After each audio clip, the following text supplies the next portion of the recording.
నమస్కారం, welcome to Suman TV. నేను గీతాంజలి. శ్రావణ మాసం ప్రతిరోజు విశేషమే. ఇక ఆగస్టు 4వ తారీఖు రెండవ శ్రావణ సోమవారం. మొదటి శ్రావణ సోమవారం చాలా చక్కగా శివపూజ చేసుకున్నాం మనందరం కూడా.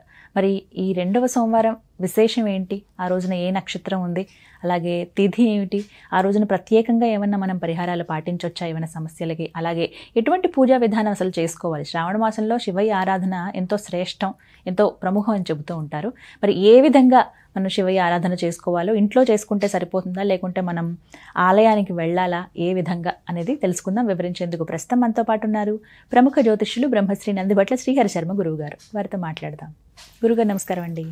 వాగర్థ వివ సంపృక్తౌ వాగర్థ ప్రతిపత్తయే జగతః పితరౌ వందే పార్వతీ పరమేశ్వరౌ. ఆదిత్యాయ చ సోమాయ మంగళాయ బుధాయ చ గురుశుక్ర శనిభ్యశ్చ రాహవే కేతవే నమః. శృంగేరి జగద్గురు పీఠాధిపతులకి, కంచి పీఠాధిపతులకి నమస్కారములు తెలియజేసుకుంటూ కార్యక్రమాన్ని ప్రారంభిద్దాం. గురుగారు, రెండవ శ్రావణ సోమవారం ఆగస్టు 4వ తారీఖు, ఆ రోజు ఇంకా విశేషం ఏమన్నా ఉందా అండి? మొదటి వారం మేము ఇలా చేసుకున్నామండి, లేకపోతే మొదటి వారం ఇలా చేసుకోలేకపోయామండి, మరి ఈసారి ఏమన్నా పూజ ప్రత్యేకంగా చేయాలా అని అడుగుతూ ఉంటారు. అందులోనూ శ్రావణ మాసంలో శివయ్య ఆరాధన ఎంతో ముఖ్యము, శ్రేష్టం అని అంటారు కదండి. విశేషం ఏంటి అసలు? మీరన్న మాటలో సంపూర్ణమైనటువంటి వాస్తవం ఉందమ్మా. శ్రావణ మాసం అంటే అందరికీ టక్కున గుర్తొచ్చేటువంటిది లక్ష్మీ అమ్మవారి ఆరాధన. విశేషమే, కాదనట్లేదు. ఎందుకంటే మనకు యుగ యుగాల నుంచి చారుమతి ద్వారా శ్రావణ మాసంలో పౌర్ణమి ముందు వచ్చే శుక్రవారం చేసుకోవడం ఆచారం. అయితే అసలు శ్రావణ మాసం అంటే ఎక్కువగా ఆచరించాల్సినటువంటిది ఈశ్వర ఆరాధన. చాలా ఈశ్వరుడికి చాలా ప్రీతికరం. పైగా ఈ సోమవారము దశమి తిథితో కలిసి వచ్చింది, అనురాధ నక్షత్రంతో కలిసి వచ్చినటువంటి సోమవారం. పైగా బ్రహ్మయోగం కూడా ఉన్నటువంటిది. కాబట్టి ఈ యొక్క దశమి తిథిని ఆశా దశమి అని అంటారు. అంటే మనుషులకు ఉండేటువంటి ఆశలు, ఆశయాలు, కోరికలు ఉంటాయి కదా, అవన్నీ పరమేశ్వరానుగ్రహం వల్ల తీరుతాయి అని చెప్పి మనకు శాస్త్రం.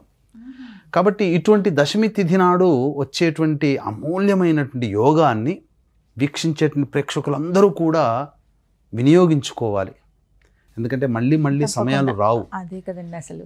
పైగా సోమవారం అవ్వడం, అనురాధ నక్షత్రం, పైగా శని నక్షత్రం అది. పైగా బ్రహ్మయోగం అనేటువంటిది 7:03 వరకు ఉంది ఉదయం పూట. కాబట్టి ఖచ్చితంగా పరమేశ్వరుని యొక్క అనుగ్రహాన్ని పొందే ప్రయత్నం చేస్తే తప్పకుండా వాళ్ళకి అంటే వెంటనే శుభమైనటువంటి రోజులు వచ్చాయమ్మా. దంపతులకి విషయంలో చూసుకున్నట్లయితే మంగళగౌరి వ్రతం చేసుకోవచ్చు, ఏకాదశి మరియు పుత్రద ఏకాదశి. శ్రావణ మాసంలో శుద్ధ ఏకాదశి రావడం విశేషం. పైగా మంగళగౌరి వ్రతాన్ని చేసుకునే మంగళవారం రావడం విశేషం. పైగా జ్యేష్ఠ నక్షత్రంతో కూడుకున్నటువంటిది. సోమవారం ఏమో దశమి, అనురాధ నక్షత్రంతో కూడుకున్నటువంటి బ్రహ్మయోగంతో కూడుకున్నటువంటిది. కాబట్టి శివానుగ్రహం గనక పొందితే సృష్టి స్థితి లయకారకాలలో లయకారకుడు పరమేశ్వరుడు. మనకేదైనా కర్మ పెండింగ్ ఉంది, ఆ కర్మ ప్రభావం వల్ల మనము అనుకున్నంతగా మనం రీచ్ కాలేకపోతున్నాము. ఆ కర్మ నివారణ కావాలి అనుకునే ప్రతి వ్యక్తి కూడా, అంటే ప్రతి వ్యక్తికి ఒక టార్గెట్ ఉంటుంది. ఆ టార్గెట్ని రీచ్ కావడానికి ప్రయత్నం చేస్తూ ఉంటుంటాడు. ఆ ప్రయత్నంలో దగ్గర దాకా వచ్చి వెనక్కి వెళ్ళిపోవడం లాంటివి మనిషికి బాధ కలిగిస్తుంది. కాబట్టి అటువంటి కర్మదోషాన్ని తొలగించే అవకాశం ఈ సోమవారం రోజున 4వ తారీఖు రోజున రావడం అనేటువంటిది చాలా విశేషము. కాబట్టి కర్మ దోషాన్ని తొలగించుకోవాలని కర్మబద్ధులైనటువంటి ప్రతి సనాతన ధర్మాన్ని పాటించే ప్రతి వ్యక్తి కూడా ఈ రోజున శివారాధన చేసి తీరవలసిందే.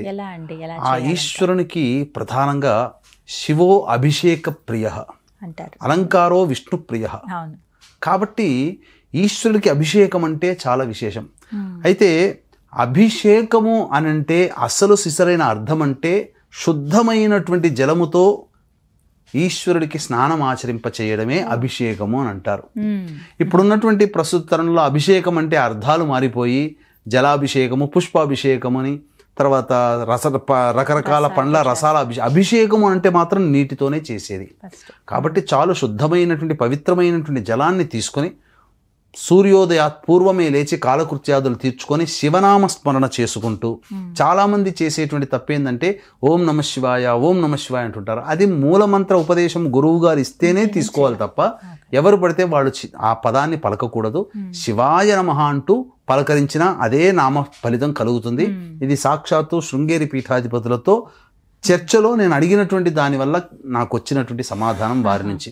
కాబట్టి ప్రేక్షకులందరూ ఓం నమ శివాయ అనేది పక్కకు పెట్టి శివాయ నమః అంటూ జపం చేయండి. తప్పకుండా ఆ ఈశ్వరుడు అతి శీఘ్రముగా పలుకుతాడు. ఎందుకంటే అది బీజాక్షరము, ఉపదేశం లేనిది చెయ్యకూడదు. ఇక సంబంధించి పరమేశ్వరునికి ఇష్టమైనటువంటి పూలు ఉంటాయేమో కొన్ని, కరవీర పుష్పములు అని, అంటే గన్నేరు పుష్పాలు. మీరు నార్త్ సైడ్ చూసినా నార్త్ సైడ్ ఎక్కువగా ఈ యొక్క చామంతి పుష్పాలతో, గడ్డి చామంతి పుష్పాలతో పూజిస్తారు. కర్ణాటక ప్రాంతంలో చూసినట్లయితే ఎక్కువగా గన్నేరు పూలతో ఈశ్వరుడికి అర్చన చేస్తుంటారు. గన్నేరు పూలమాల వేస్తారు. కాబట్టి ఏదైనా శివాలయానికి వెళ్ళి గన్నేరు పూలమాల అర్పించండి. ఇంట్లోనైనా కానీ పెట్టుకోవచ్చు. రకాలు ఉంటాయి కదా గురుగారు అందులో. ఎర్ర గన్నేరు మంచిది, తెల్ల గన్నేరు మంచిది, పసుపు గన్నేరు, అంటే పసుపు గన్నేరు కాదు, ఎరుపు తెలుపు ఉండేటువంటివి చాలా మంచివి. లేత గులాబీ రంగులో ఉంటాయి. అది చాలా విశేషం అమ్మ, పరమేశ్వరుడికి చాలా ప్రీతికరం.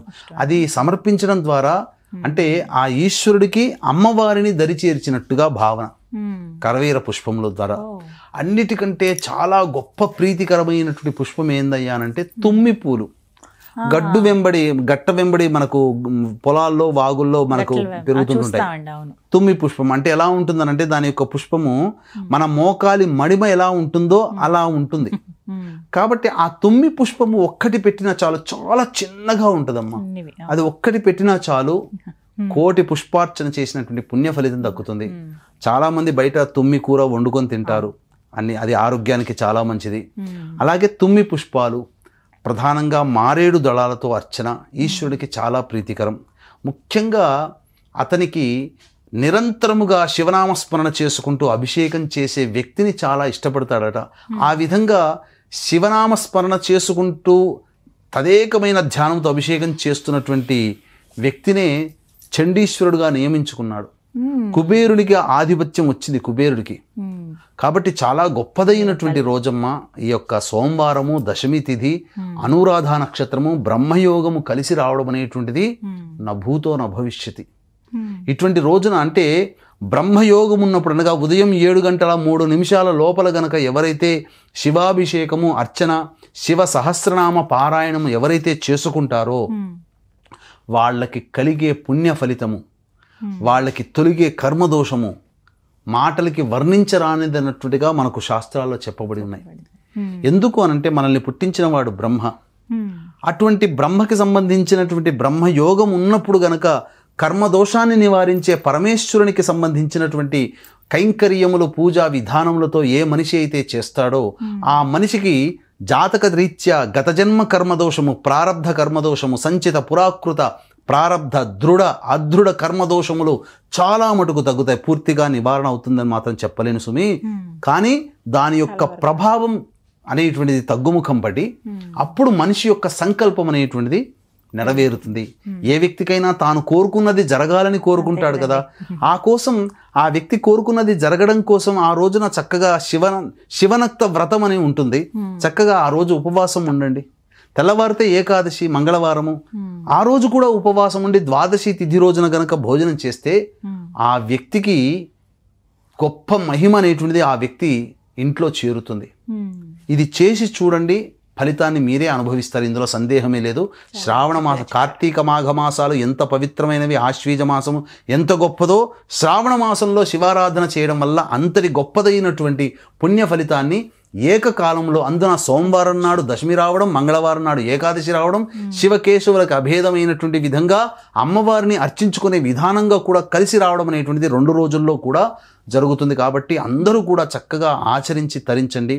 అలాగే వీక్షించేటువంటి ప్రేక్షకులు కూడా 8వ తారీఖు వరలక్ష్మి వ్రతము, ఆ రోజున రాత్రి పౌర్ణమి తిథి గడియలు ఉన్నాయి కాబట్టి ఆ రోజున వ్రతం ఆచరించుకోవచ్చు. అలాగే ఈ ప్రభావం వలన జాతకరీత్యా ఉండేటువంటి సకల దోషాలు తొలగిపోవాలనే ఉద్దేశంతో ఆ 8వ తారీఖు రోజున రాత్రి 9 గంటలకి ఈ సంబంధించినటువంటి జాతకరీత్యా కలుగు విద్య, వివాహ, ఉద్యోగ, దాంపత్య, అనారోగ్య సమస్యల నివారణకి మరియు వృషభ, మిథున, కర్కాటక, సింహ, కన్య, వృశ్చిక, ధనస్సు, కుంభమీన రాశుల్లో జన్మించిన వారికి శనిదోష పరిహారార్థమై శనిదోష నివారణ పూజలు, హోమాలు జరిపించడం, కమలాత్మిక మూలమంత్రము, షోడశ లక్ష్మీ దేవతల యొక్క మూలమంత్ర హవనము, కమలాత్మిక మూలమంత్ర హవనము, లక్ష్మీ హవనములు జరిపించి పూజ చేసినటువంటి తామరమాల మీకు ఇవ్వడం జరుగుతుంది. కేవలం 41 మందికి మాత్రమే అవకాశము. కావున అవకాశం ఉన్నటువంటి వాళ్ళు ఈ కార్యక్రమంలో 6 గంటల లోపల నమోదు చేసుకోవచ్చు. చాలా చక్కగా వివరించారు గురుగారు. ధన్యవాదాలండి. సర్వం శ్రీ ఉమామహేశ్వర పరబ్రహ్మార్పణమస్తు.